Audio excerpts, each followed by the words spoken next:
di sumurku mencari hal yang takkan memuaskan. Lalu ku dengar suara Yesus, mari minum air kehidupan. Ya Tuhanku, isi cawanku, puaskan dahaga jiwaku. Roti hidup, kenyangkanlah jiwaku. Ya Tuhan, sucikanlah hatiku. Berjuta manusia mendambakan kesenangan dunia yang fana. Harta surga tak terbandingkan, ku temukan dalam Yesus Tuhan. Ya Tuhanku, isi cawanku, puaskan dahaga jiwaku. Roti hidup, kenyangkanlah jiwaku. Ya Tuhan, sucikanlah hatiku. Semua yang dunia berikan kepadamu sia-sialah adanya. Tuhan datang selamatkan engkau bila engkau sujud dan berdoa. Ya Tuhanku, isi cawanku, puaskan dahaga jiwaku. Roti hidup, kenyangkanlah jiwaku. Ya Tuhan, sucikanlah hatiku.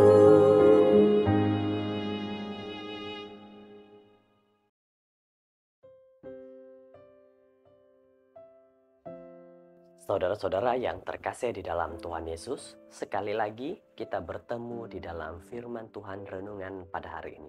Shalom dan salam kasih Tuhan. Semoga apapun yang kita dengar dan apapun yang kita pelajari hari ini menjadi nasihat yang baik bagi diri kita masing-masing. Mari kita berdoa. Tuhan Allah Bapa di surga, terpujilah Engkau di atas kebaikan dan kemurahan-Mu. Pimpinlah kami saat ini agar mengerti nasihat firman ini dalam nama Yesus. Amin.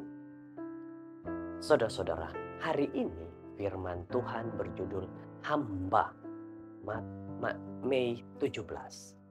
Di dalam Kejadian 37 ayat 28 sebagai ayat untuk kita renungkan, ketika ada saudagar Midian lewat, Yusuf diangkat ke atas dari dalam sumur itu, kemudian dijual kepada orang Ismail itu dengan harga 20 sikal perak, lalu Yusuf dibawa mereka ke Mesir. Ini adalah kisah daripada Yusuf. Sepertinya kita sudah ketahui apa kisah daripada Yusuf, bagaimana dia menderita, akhirnya menjadi seorang sukses. Yakub mengasihi Yusuf lebih daripada anak-anaknya yang lain. Dia membuat tunik berwarna-warni kepada Yusuf sebagai hadiah. Yusuf memberitahu keluarganya dua mimpinya yang menunjukkan bahwa dia akan ditinggikan dan ahli keluarga yang lain akan tunduk kepadanya. Wajar jika semua perkara ini menimbulkan rasa iri hati dan benci daripada abang-abangnya. Bagaimana tidak? Karena Yusuf adalah anak yang paling muda dan memiliki ataupun pandangan atau mimpi tentang menjadi seorang yang sukses. Pastinya abang-abangnya juga tidak senang mendengar itu. Tentunya layanan istimewa yang Yakub terima tidaklah adil, dan mimpi Yusuf boleh saja dirahasiakan, tetapi jangan kita lupa bahwa lelaki muda itu baru berumur 17 tahun dan bahwa terdapat rancangan ilahi dalam semua kejadian ini. Jadi saudara-saudara, Yusuf, apa yang dia lakukan dan terjadi ini. Namun reaksi abang-abangnya tidak dapat dibandingkan dengan apa yang Yusuf lalui. Abang-abangnya tidak menyadari nasib Yusuf sebagai hamba Mesir. Dia akan ditugaskan untuk pekerjaan pertanian yang paling sukar, Atau lebih teruk lagi, tugas berbahaya menggali terowong, mengeluarkan baru dari kuari, mengeluarkan batu dari kuari, membina bangunan atau mengekstrak mineral daripada lumbung yang dalam. Inilah yang dilakukan sebagai hamba. Ini juga dilakukan oleh Yusuf. Saudara-saudara, Yusuf, dia akan diawasi oleh lelaki yang kejam, bersedia untuk menghukum dengan kejam sebarang kesilapan. Oleh karena keadaannya sebagai hamba, dia tidak mempunyai apa-apa, hak dan bergantung pada belas kasihan pemiliknya sepanjang hayatnya. Sekali lagi, kita tentunya berpikir adanya suratan takdir di sebalik ketidakadilan ini. Pasti semua ini memiliki satu rencana lagi seperti yang kita pikirkan. Kesakitan dan penderitaan Yusuf adalah nyata. Anak lelaki Yakub baru saja menjadi hamba. Sebelum itu, dia hidup dalam persekitaran terlindung yang cukup aman dalam keluarga yang mempunyai ketegangan dan masalah. Dia menikmati kebebasan beribadah dan mentaati Tuhan ibu bapanya. Tambahan pula pengkhianatan keji abang-abangnya pasti sangat sukar untuk dihadapi oleh Yusuf.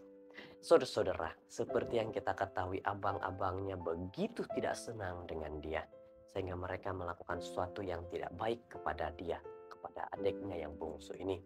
Yusuf boleh tumbang di bawah ketidakadilan seperti ini, mengutuk nama Tuhan, menjadi marah dan kecewa, dan menerima sebarang penderaan dengan keputusasaan. Apa yang dibuat sebaliknya, dia merenung kembali pelajaran yang dipelajarinya semasa kecil. Apa pelajaran itu? Yaitu tetap setia kepada Tuhan. Pada hari pertama penawanannya, dia memutuskan untuk melayani Tuhan dengan hati yang tidak berbelah bagi. Dia akan menghadapi ujian nasibnya dengan tabah dan melaksanakan setiap kewajiban dengan setia.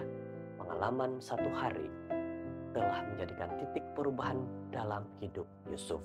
Dengan kesetiaannya kepada Tuhan, sungguh malapetaka yang dahsyat telah mengubah dirinya daripada seorang kanak-kanak yang dibelai kepada seorang lelaki yang bertimbang rasa, berani dan dapat menguasai diri. Jadi saudara-saudara, inilah yang terjadi kepada Yusuf. Dia menjadi seorang laki-laki yang begitu dewasa. Sama seperti Yusuf, Anda mungkin tidak paham mengapa perkara tertentu berlaku dalam hidup Anda. Namun sebaliknya, Anda mengamalkan sikap yang serupa, yaitu tunduk kepada Tuhan, dan Dia akan memberikan kemenangan yang sebenar kepada Anda. Jadi saudara-saudara, di sebalik kata hamba, kepada diri kita juga ada kebaikan yang akan kita terima. Semoga nasihat firman Tuhan kali ini jadi nasihat yang begitu manis buat kita. Mari berdoa. Tuhan Allah Bapa di surga, puji syukur dengan berkat-Mu, pimpinan-Mu, kebaikan-Mu ya Tuhan. Terima kasih karena menyertai kami di dalam nama Yesus. Amin.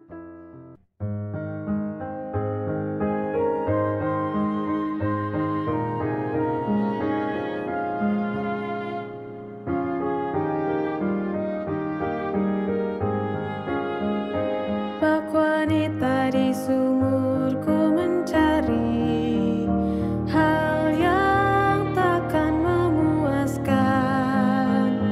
Lalu ku dengar suara Yesus, mari minum air kehidupan. Ya Tuhanku, isi cawanku, puaskan dahaga jiwaku. Roti hidup, kenyangkanlah jiwaku. Ya Tuhan, sucikanlah hatiku.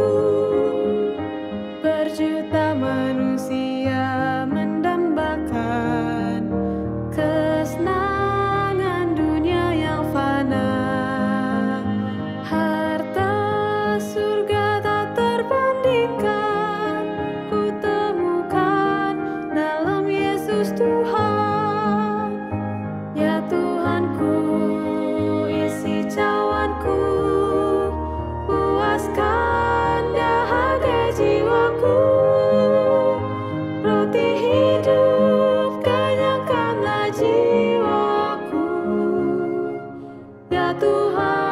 sucikanlah hatiku. Semua yang dunia berikan kepadamu, sia-sialah adanya. Tuhan datang selamatkan engkau, bila engkau sujud dan berdoa. Ya Tuhanku, isi cawanku, puaskan dahaga jiwaku. Roti hidup, kenyangkanlah jiwaku. Ya Tuhan, sucikanlah